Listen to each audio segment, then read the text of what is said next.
ci moom muy El Hadj Abdoulaye Diaw Abdoulaye Diaw maa ngi lay nuyu. Abdoulaye ma lay fay di nuyu ñi nga toogandool ci plateau bi te di leen jaal ki nga xam ne moom lañ ñàkk tey ji Malick Sy Souris tey ci ngoon. dëgg la lan lañ mën jàpp de l'homme qu'est-ce qu'on va retenir de l'homme. alors xam nga Souris ñaari nit la Souris. footballeur bi ak nit ki. alors footballeur bi je retiens de lui un apôtre. Comment apôtre? Souris a revêtu le premier maillot de l'équipe nationale du Sénégal. Équipe nationale officielle. moo di bi ñuy dem ci les premiers Jeux de l'amitié en 1961 Abidjan. 61 Abidjan déjà mu sol maillot bi. 63 Dakar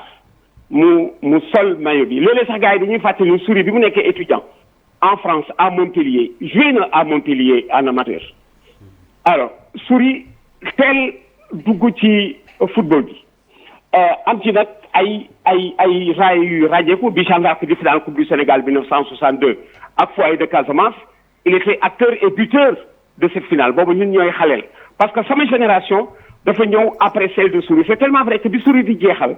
man joué na ak moom championnat du Sénégal bi Souris di jeexal nekk na sous le maillot de la Jeanne d'Arc ma nekk sous le maillot de la Saint-Louisienne Jeanne d'Arc ñëw à Saint-Louis bokk naa ak moom benn match football j'étais son adversaire mu nekk ku nga xam ne ni soo ko approché par son sens du devoir et peut-être du travail bien fait doo mën lu dul admirer que ci ni mu indee justement Bruno Metsu parce que Souris moo indi Bruno Metsu Conakry la daje ak moom Bruno wan ko volonté jël équipe bi mu jox ko noonu la ci amee ay lauriers parce que ànd na ak moom en finale de Coupe d'Afrique dem na ak moom en quart de finale de Coupe du Monde ci finale Coupe d'Afrique boobu Coupe du Monde boobu bi ñuy qualifié à Windhoek mu nekk la première fois ñu sol maillot manche longue il faisait tellement froid je revois Souris en bordure de terrain mu ngi sol manteau après le match on lui a tendu le micro mu ni léegi je peux mourir tranquille parce que Sénégal dana dem à la Coupe du Monde de football pour fa ñu jóge moom El Hadj Malick Sy Souris ma jàppaat ci moom benn loo xam ni keroog ci éloge funèbre Bokandé dama ko réccu li ma ko fàtte dama ko réccu parce que deewu Bokandé daf ñu bett ba ñu ñëpp ñu tiit ma fàtte loolu lan laa fàtte ci boobu hommage ak Souris Bokandé dañ ko dessaisir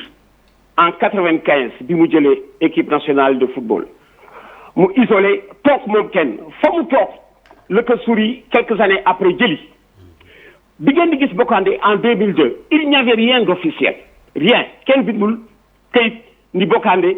mi ngi ci encadrement bi Souris moo ko jël dugal ko ci biir et ça mu ni nag xamoon naa ni su ñëwee dara neex ñoom El Hadj Diouf ñoom Henri Camara c'est tellement vrai que bi mu ñëwee El Hadj Diouf def ko ni je passerai son record T3 bi contre Zimbabwe danaa ko battre El Hadj Diouf l'a battu 2 fois loolu la ci Souris doon wut tey jii ma dégg ci témoignage yi un ancien footballeur saint-louisien du nom de Alioune Diagne avec qui il a joué en équipe nationale les années 60 Alioune Diagne ni bis moom espoir de Saint-Louis dafay jouer ak Jeanne d'Arc Alioune est dans le match adversaire de Souris ñuy wàcc finale Coupe du Sénégal espoir de Saint-Louis am benn joueur bu ñu war expulser Souris aurait pu bénéficier de la supériorité numérique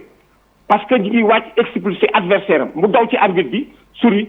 di ñaan arbitre bi bañ ko expulser parce que ki muy waaj a expulser certes adversaire am la mais dafay finale Coupe du Sénégal semaine prochaine mu jox la une petite idée de l'homme qui sait partager ba pare nag mu nekk ku nga xamee ni daawul nekk ay ñi muy àndandool di ko poser ay problème léegi maintenant c'est l'homme di ko poser ay problème genre ku soxla di la seet si du bàyyi ba nga soxla daf lay xool yëg sa soxla jiitu la ci c'est vraiment quelqu'un boo xam ne moom laa wax di la ñaar la nit ki ak footballeur bi mu doon nag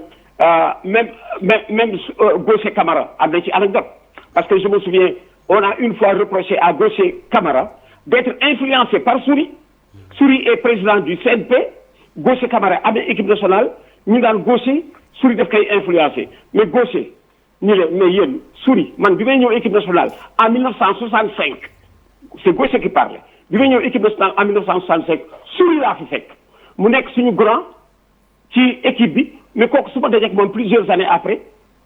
mën naa ko déglu comme conseiller parce que c'est un conseiller attitré kon Malick Sy Souris tey daf ñu bett yàlla teral ka nag mu fekkee ñu gagné Coupe d'Afrique avant muy dem mu fekkee ñu gagné Coupe d'Afrique avant muy dem mu génn livre il y a 2 mois Souris a sorti un livre mu bi mu gisee couverture livre bi Souris est adossé au pont Faidherbe de Saint-Louis le livre de Malick Sy Souris adossé au pont Faidherbe de Saint-Louis ma ne Souris lu ko booleeg lii pont Faidherbe bind na ci livre bi li ko booleeg moom mu ni il est Saint-Louisien depuis les origines parce que sa mère est Saint-Louisienne et ce livre-là daf koy dédié à Saint-Louis à sa maman pour comme on dit afficher avant muy dem sa Saint-Louisiennité il y a des Saint-Louisiens qui ont pleuré ci loolu ñu gis ci Malick Sy Souris tellement c'était élégant tey jii ñàkk nañu ku mag ci ñun parce que vraiment mën na àndandoo ñi mu doon àndandoo ca Jeanne d'Arc ca équipe nationale 61 ba léegi mi ngi ànd ci moom loolu fret la bu mu dugal ci biir bàmmeelam Malick Sy Souris kenn dootu ko fàtte xool ni ko yàlla terale livre avant muy dem fekkee ñu gagné coupe du Sénégal mu dem presque ci biir mois bi 6 février on est champion d'Afrique 25 janvier mu dem mu mel ne dafa doon nekk lii pour bu demee ni ñoom Youssou Ndiaye Lamine Koura xale yi gagné nañu coupe d'Afrique Ablaye merci. ñu ngi lay jéggalu di la massawoo allergie Ablaye ndax yëkkati